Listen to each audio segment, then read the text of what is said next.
William left behind 3 living sons, as Richard had died in the early 1070s. There was Robert Curthose, aged 36, who had already revolted against his father in the anticipation of taking over Normandy. There was William Rufus, aged 21, who had a knack for picking on his elder brother Robert. And finally there was the youngest child of all, 19-year-old Henry Beauclerc.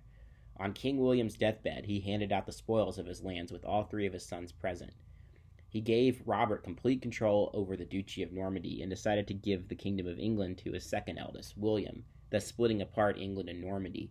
King William may have been attempting to give his sons a better political situation, wherein they wouldn't have to travel back and forth across the Channel to deal with their domains. He gave young Henry a large sum of money, which was severely disappointing to him. In the proposed breakup of his territories, William did not know the conflict he was generating. Robert and William Rufus firmly disliked each other, and the other Norman nobles who had lands on both sides of the Channel were terrified at the prospect of having to please both feuding brothers and feared confiscation. This was a perfect pretext for Robert, the new Duke of Normandy, to assert his claim to England, to unite both realms and ease the minds of the nobles. William Rufus had rushed to England and proclaimed himself William II, but his half-uncle Odo was raising a rebellion in support of Robert. William apparently had quite a bit of financial stability, as he was able to buy off many of the citizens who had gone over to Odo's cause with silver and promises of good rule. Robert never arrived in England, so William II had secured his authority in England. He vowed for retribution, though, as he invaded Normandy in 1091 and defeated Robert's forces, which gave William some control over Norman lands. Younger brother Henry would regularly switch sides in the constant feud between Robert and William in order to weaken both of them and gain more political sway. William appeared to have the upper hand at the moment, but back in England he was becoming increasingly unpopular with certain factions. In 1093, after 2 years of a vacancy, William appointed a Norman Italian bishop named Anselm to be the new Archbishop of Canterbury, who was considered to be the greatest theologian of his generation.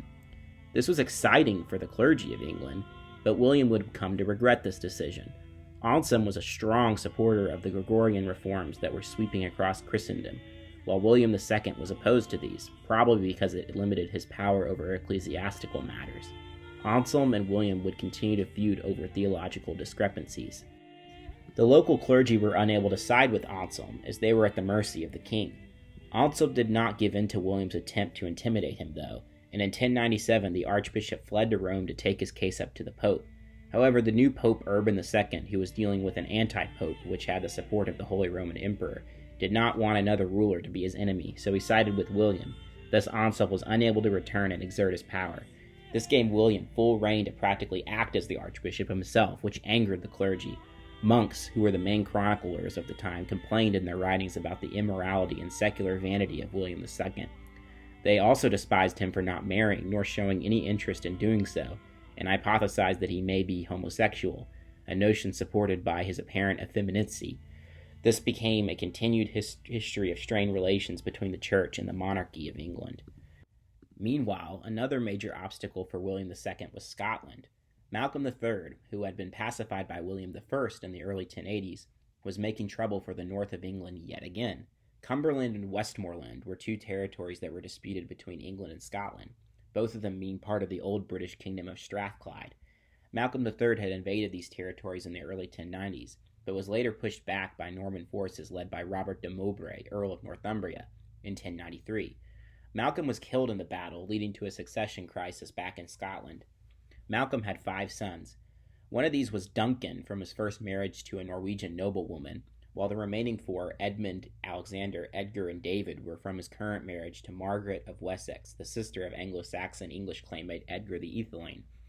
It was Scottish custom that any living brother of a king would inherit the throne and pass over his children, so Malcolm's younger brother Donald seized the throne, assisted by his nephew Edmund, who was possibly jealous of his elder brother Duncan's superior claim.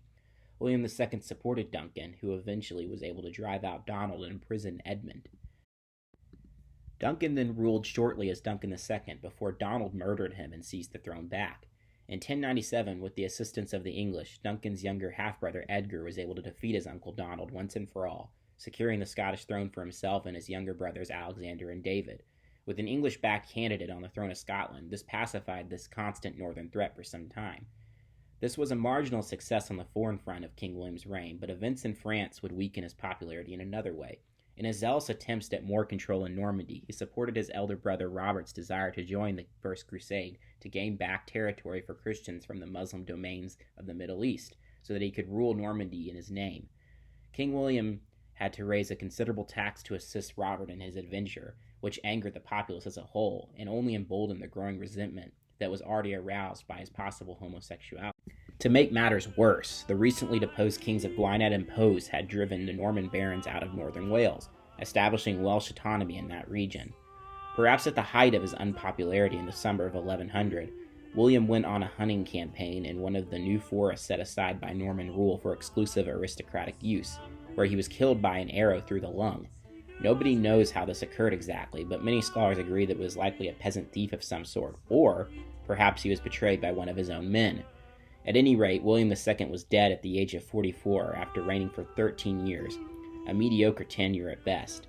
Chronicles rejoiced, calling it an act of God and a fitting end for such a wicked king.